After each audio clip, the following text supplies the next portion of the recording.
Hello, everybody. This is Jeff Stanislow, and it's time to go low right here on AM 820, where you're getting your great golf content every Saturday morning at 8 a.m. Today, we are talking further with Mike Hicks, Payne Stewart's caddy. We wanted to bring him on for a second segment because there's an important thing going on that everybody may be aware of. Most people, if you're a golfer, you're definitely aware of. We wanted to talk about the LIV and all the things going on with the LIV tournament. And what better person to talk to than someone that's been around the PGA for a long time, working with professional golfers like Payne Stewart, and has just been in the industry for a very long time. Mike, welcome back to the show. Thanks for having me, Jeff. Good to be back. So, Mike, there's a lot of controversy going on in LIV. Day one, trying to upset the whole PGA. And, I think they did a good job of kind of recognizing that the PGA, has some vulnerabilities, right? But I probably think they underestimated the strength of the brand, the overall brand, and the golf community. And I understand, they try to do some things different. Can you talk to us a little bit about just like what your thoughts are overall on the LIV coming to market? What was good about it, what wasn't good about it, and then we'll talk into some more recent stuff with LIV deciding to pull some funding and where you think it goes from there. Well, the PGA Tour had no competition for years, and they were nonprofit organization, given to charity, whatnot. And I think LIV just, opened the eyes to a lot of people about how the PGA Tour was structured, what they were doing with their money. And there's still a lot of gray area there with, all the players that get up to become a vested member, that retirement fund. I mean, where's all that money coming from? I mean, look at the amount of money they owe Tiger Woods. I mean, and from what I've heard, they actually asked Tiger to reinvest his retirement into the tour.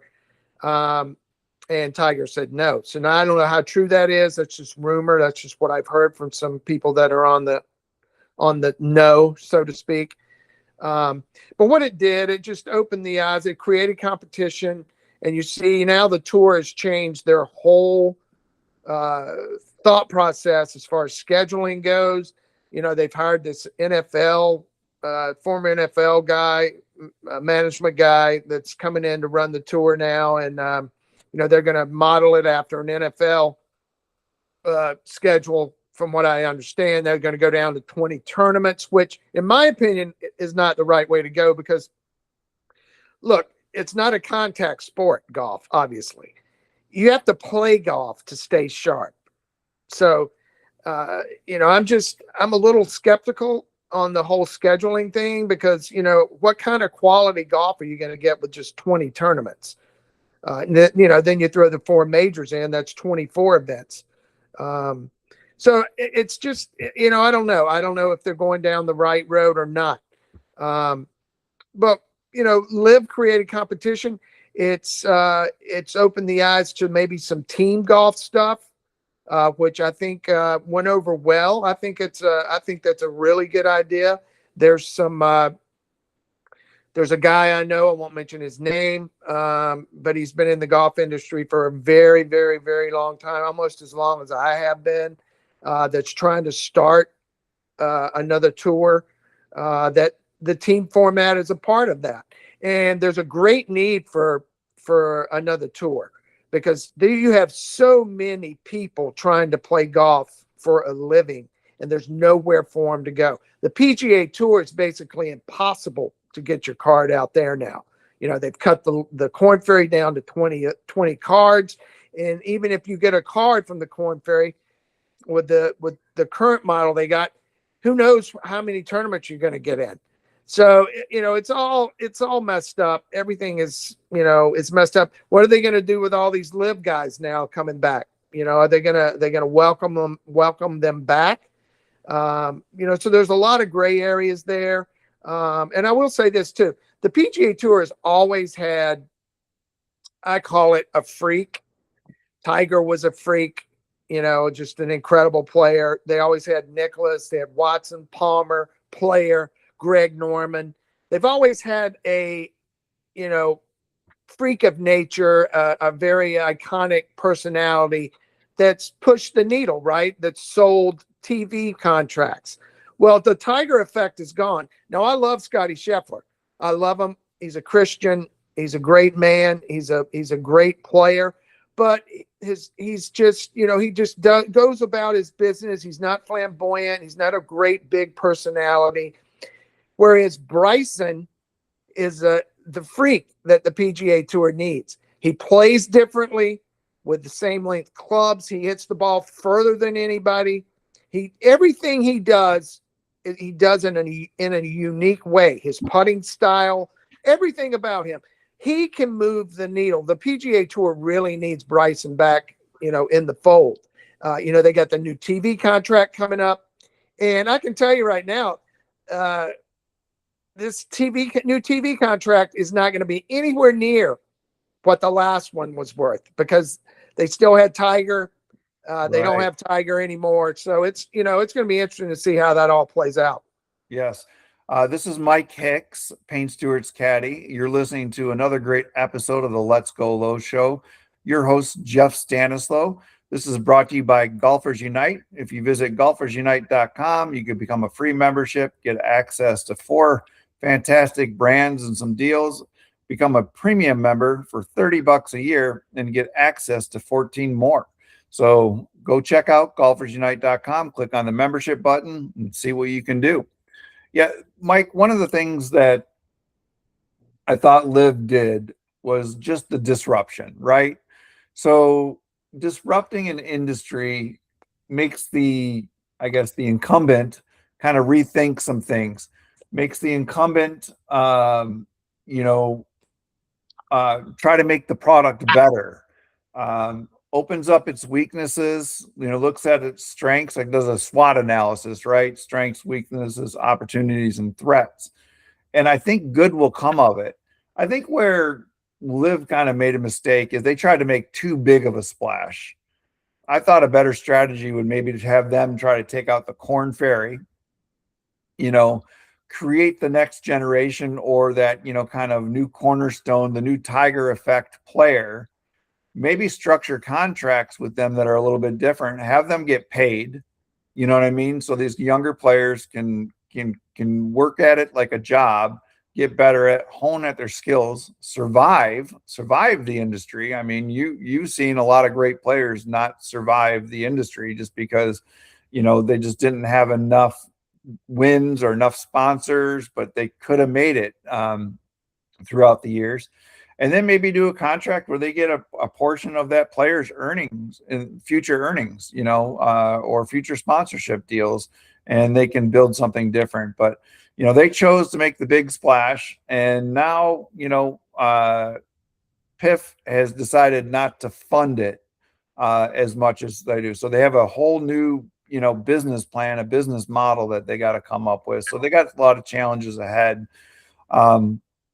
Just my thoughts on how they went to market. But I think they did open up the eyes of a lot of golfers, a lot of people that love golf, into the business side of things. So they understand more from the player's perspective. They understand more from the organization's perspective, how it makes money, what it does. You mentioned the retirement fund and how it operates. It just gave golfers a new insight to the business and the industry itself. This is Jeff Stanislow. You're listening to another great episode of Let's Go Low. We're talking with Mike Hicks, Payne Stewart's caddy. We had him back because we wanted to talk about PIF, so we extended another segment of the Caddy Corner with Mike. If you were kind of take a look at the LIV right now, what would you kind of think their next step is? I know Bryson wants to try to make it work, and Bryson's open to new investors, with a new business plan. But also on the flip side, he's also said, hey, I'm willing to come back if they take me back in the PGA, but he has some demands.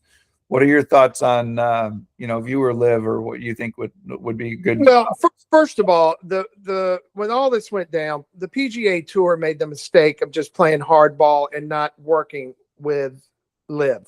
They could have worked all this out where they could have played a schedule after the FedEx, right? Played in the fall, paid these guys what they're paying.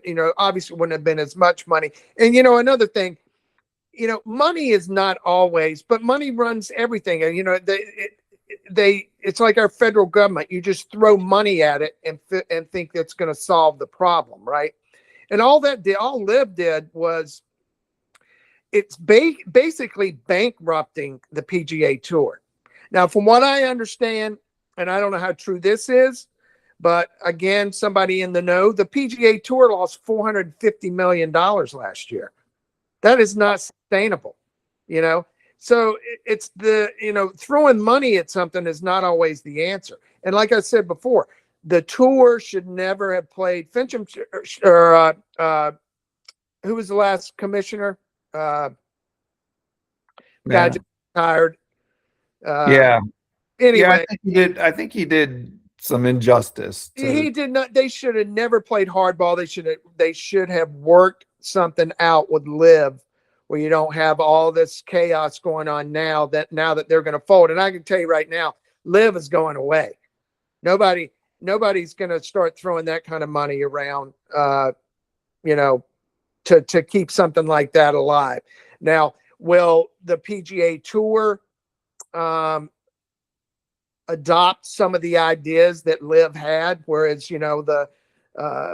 being more fan friendly with music and basically a big party to attract the younger generation in, and to make golf more of a real entertainment industry, right? Maybe, who knows? I don't think you'll see that when they go to the 20 tournament schedule, where they're all elevated events, $20 million. You're not going to see that kind of atmosphere at those events, but maybe they'll add another 10 where you do have, more of a party atmosphere, a lighter, more casual feel to the tournament, where the guys are in shorts, just a lighter atmosphere. Maybe they go down that road. But LIV's going away. I mean, you're not going to, that's not going to be around much longer. And like I said, the tour can't afford to pay these guys, back when I was caddying, man, there were no appearance fees in the U.S. Right. A U.S. player would go overseas, and because the fields were so, not bad, but if you were like a Payne Stewart got paid lots of money to go overseas and play. Like one year I went 4 different trips to the European tour. We were higher on the European tour money list than we were in America, because, he was getting all this appearance money, and we go over there and play their events. That didn't happen. U.S. players were not paid in the U.S. Appearance money. Now these guys are getting paid appearance money. It's the whole thing is kind of crazy right now. The world of golf, it's just crazy. But I think eventually they'll work all this out. We as fans deserve to see all the great players of the world playing together, because that's where you're going to get the most quality for your, the bang for your buck, and high quality golf. But I don't think you're going to see, I don't think you're going to see LIV, I don't think that's going to survive. And how the tour is going to welcome these other guys back, I don't know. I don't know how that's all going to go down, but we do as fans deserve to see all these guys playing together again, in my opinion. Yeah, I think it's going to be interesting to see, how the LIV happens. I agree with you. This is Jeff Stanislow. You're listening to another wonderful episode of Let's Go Low with our guest, Mike Hicks, on the Caddy Corner. Mike was Payne Stewart's caddy, so you guys are getting to hear it right from someone who's got 40 years of experience, been there on the course, won majors, throughout his career. So, but Mike, the LIV, I think, is going to be done, but I think the PGA it's got to bring back those players. it's in need of another Tiger effect. I mean, I think the industry, you look at a young man like Blades Brown, the hype that he's getting, the young man that played pretty well last weekend, the Byron, the Ole Miss player, and did a fantastic. I think the industry is jonesing for, another Tiger, and I don't know if Bryson is that guy. Now he's charismatic. I love his attitude, regarding this whole live thing. He's like, I just got to keep my head down, go back to work every day. I love the game of golf. I want it to grow. People, you know, uh, he's controversial. He's different. He's unique, but he's got to win. He's got two majors. I think he needs to win some more because to get in that category where he can be the Bryson effect. In closing, just I appreciate your time coming in here week in and week out to share some insights on the golf industry. Mike Hicks, Payne Stewart's caddy. This is Jeff Stanislow. You're listening to Let's Go Low right here on AM 820 every Saturday morning. We appreciate you, and keep it straight in the fairways, my friends. Thank you very much.